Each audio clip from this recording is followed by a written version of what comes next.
wada Toronto waxaana waxa kaloo ilaahay fursad loo siiyey anuu kunti ma jecel negative waxaan jeclahay wax positive lagu fasiray waxaan ilaahay awood loo siiyey intiina meesha fadhida iyo inta ka maqanba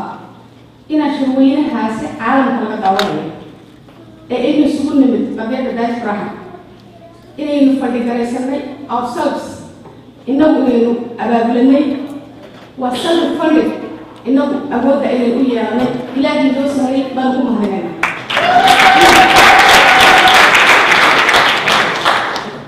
anigoo magaca haweenka ku hadlaya Ontario markii hore walaasha dhalashadiisa xasabka kulli shala hadashay sii ballaarin maayo laakiin waxaan markuu hore salaamaya jahaliyada reer Ogaadeen meesha jooga ciidamada qalabka sida reer Ogaadeen madaxda iyo golaha dhexe dhammaantiin beekaan arag maanta inuu yarka insha Allah basha wanaagsan waxyar oo anigu ma rabo inaan naxanta sii bariyo laakiin lidid aqoontay waxay sameeyaan isdana soo dhigaya in badan waxa maleeshay waxa laga hadlay human rights equality justice declaration of human rights waxa noocaas waxa rahanti cad waxa la yiraahdo human rights kala in bini aadam wuxuu qorayaa wuxuu bini aadam u qorayna waxna waa ka dhibayn waxna waa ku dasayn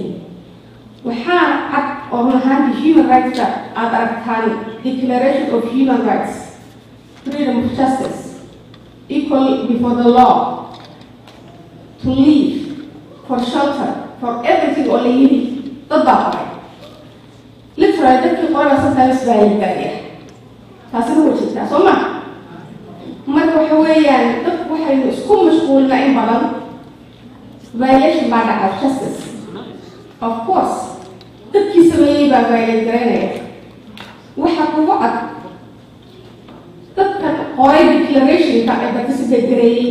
ayaa everyday violation of human rights sameeya oo caruuraha laaya oo dumarka laaya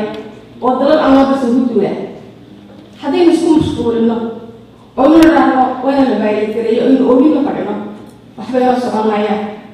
of course waxaa loo baahan yahay inaad mid marka fadhiisato waajibkaaga qabo inaad maaragtay go-aankaa qaadan karto inaad maaragtay codkaagu sax yahay شلون الأدمير كان بيصير نحن وحيا أنا كمان أقول أها ذكر الوالدين ما في ندينه إنه إنه ما هو emotional نقطة أقول يسوي إسمه شيء سبب وفي إنه ذكر ندينه إنه معها هي اللي قالوا بريء كل ما تفوق شيء وحنا يجي مثلا ميسا فريسنا إنه أنا كيف إنه قام إنه قام كيف قام إنه يصير القرار كرر إنه هم كلهم إننا نفر سنيسكا تقدر بعدين هي وحنا لا أنت إنه حصلني أما أنت إنه حتى شعور تصير سومالي كمان كل نوع له كون هذه I feel so good about it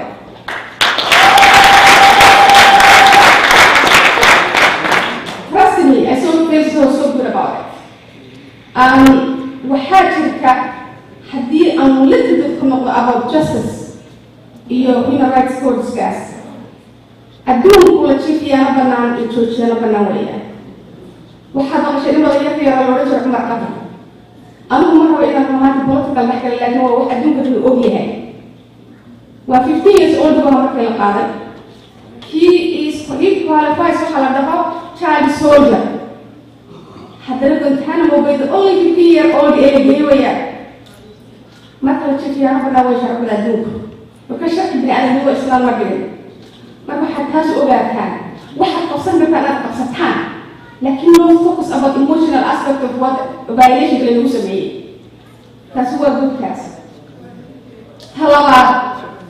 تكينن كتير ده social work إيه social service في حياة الشقية وأنا كنت كاحد وحنا أرجع change فردونا بدون كذا واحد بالشدة صوماليات يودي كذا أما هواك وقاعدين مرة على بعضية إحنا ربنا أول قصنا شفته كيف شنو حلو قدرة what's going well for them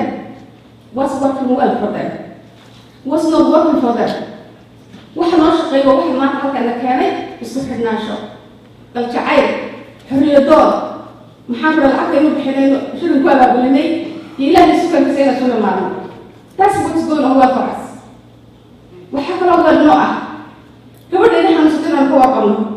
كيل محاضرة الله عشان نخدمه إنا نسوي سكون حرنا وحنا كم إنا نستركتر عليه إسقسنا هذا نقول معه وحنا بحنا يرجع وحنا بحنا إن المال قليل وحنا بحنا إن الدين كبلاها global public service Somalia iyo Islaamka iyo gaalada isku madaada dumar Soomaaliyeed oo reewadeen ka yiraahdo hal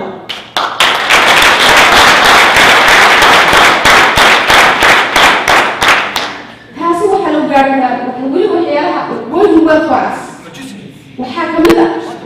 oo inoo shaqeynaya oo maanta inuu ku fiicanahay oo inoo shaqeynaya waxa kamid ah dumarkeena iyo haweenka iyo carruurta oo wax baratay gabdho badan oo waxbartay cilmigii waa noo kordhay gabdhuhii waxay wada galaan websiteska education really agas nicmooyinkaas oo dhan baa gabdhaha reer ogaadeenaya u sugnaaday iyo jahliyadda reer ogaadeenaya inay aqoontoodu siiyaan inay kor kacdo maxaa laakiin ku baraarujinaya anoo ogeeya waqtiga waxaan indhindhiyey markaan halganka rumahaanta kusoo biiray oo laba wiiloon meeshan ka xusayo insha allahu tacaala daraadooda halkan taaganahay waxaan dareeyay inaan daraasad ku sameeyo adduunyada halganadii ka dhacay ee haweenadu sameeyeen iyo movement global movement wixii dhacay adduunka halganada adduunka ka dhacay xorriyadaha la helo dumarka ugu horeeya saasaan waxaan rajeynayaa ilaahay ruuxii jiil soo kaca oo ay kafaadma xasabide iyo cibaado iyo xaawo iyo intii lamid ah oo dhan bedela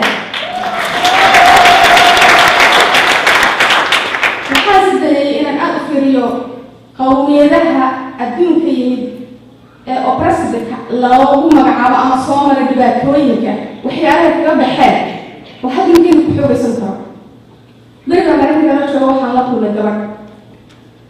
qabiil la yidhahda maank ayaa ku badan reer minnesota og yihiin marka dadka maanka buuraha waxaa laga soo qaaday mongolia iyo tibet marka waxaa lagu yiri ilaa 700 baa soo qoray iyagoo reebadeen la soo daadiyay meesha markii la soo daadiyayna waxay noqdeen guinea pigs waxaa lagu sameeyey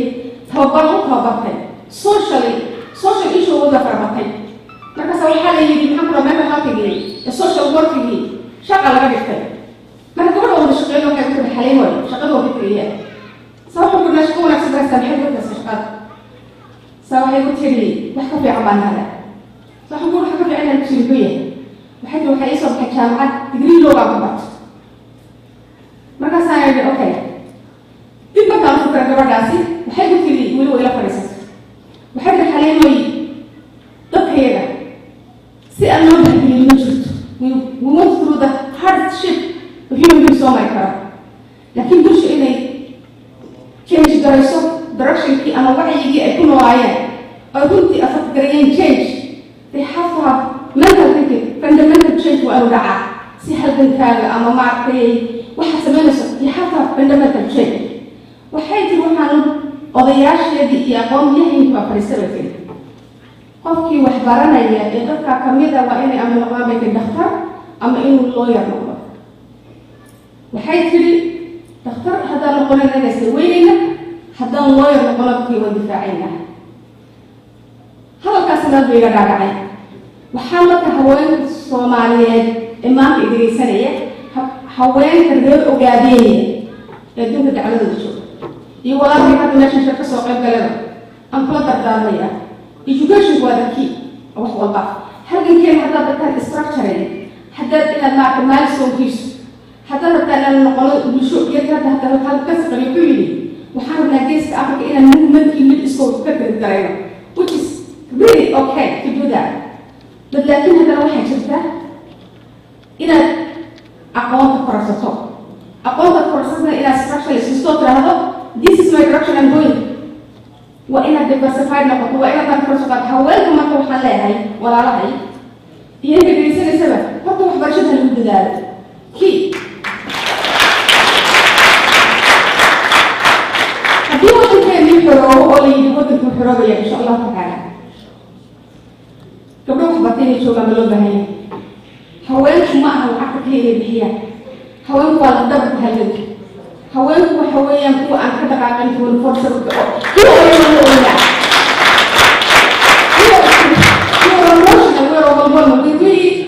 we most maxaan ku dhahay vulnerable society ayaa ka nahay society adduunka haddana saasay tahay haddii aan is cilmiyeynin oo run ahaantii status quo like adduunku siduu ku socdo dagaalka siyaasad geli maayo laakiin restructure lagu samayn nolosheenna iyo halgankeenna dumarka iyo carruurta weliba kara insaydo waan arkaa in lagu sameynayo inta here and there marka waxaan rajeynaya ilaah idinkiis inaan taas kor soo kacdo oo aqoonta la korarsado number one waxaan jeclahay inaan ka gudubno waxa negativity-ga oo la yidhaahdo qofkaasi waa dabaqoodhi wadigaas waa nabcad been ma sheegayo inaga sababta inta waxaan kuu sheegayaa oo walaalka ka dabaqoodhi yihi right laakiin mafmuudka u kala duwanahay inuu ilaahay soo hanuuniyo oo lala dhayo garayaa loo baahan yahay wiil jacab sababta oo ah halganka intaan ka bartay ee soo galay intaan qiino baan arkaa we need to increase our membership waxaan u baahan strategically inaan guur kasta galo oo noo barayno gabadha waa mid kala gasho gabadha la soo hanuunso in sheegaan kusaas in badan baan ku weri gabdhaha uka guryaha uka qoraa oo la hadaan walaa maxaad ku gidi maxaad ku gidantahay maxaad horay ku gidantahay meel wada kaa jeclay in badan baa ku sheegan markaas waa qof waxaan aniga waqtiga ilaalinaya mar labaad idinku soo dhaweynayaa dadkiina adduunka looga yimid Ontario Canada Toronto caasimada Canada waxaan ku guulaysanay inaan shirkiisa ku qabno ilaahay baa noo saamaxay awoodeennii iyo walaaltinimadeennii iyo iskaashigeennii iyo halgankeennii baa noo sameeyey waxaan ku hadlaay mar labaad waxaan ku daaranaya inaan leyd mid ilaahay idinkiisa kaa baxaya waad salaamantihiin ballan baan qaaday halgankan waxaan kusoo biiray haye qaadana wada jacayl ma yeeli jirin I love the country I came from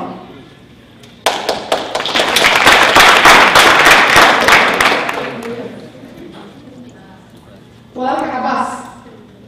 iyo walaalka Kure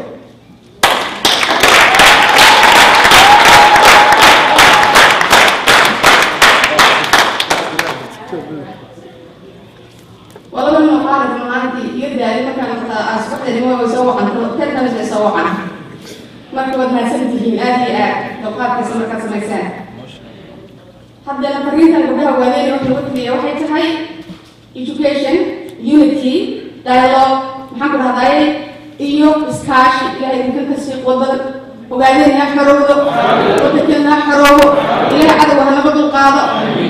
walaalhay jeelasha ka buuxay ilaahay xurriyada loo soo celiyo walaasha qasad maxamed nuur waxaa rajeynaya inaan wadankii wada tagno oo ka shaqeeyo meel dowladda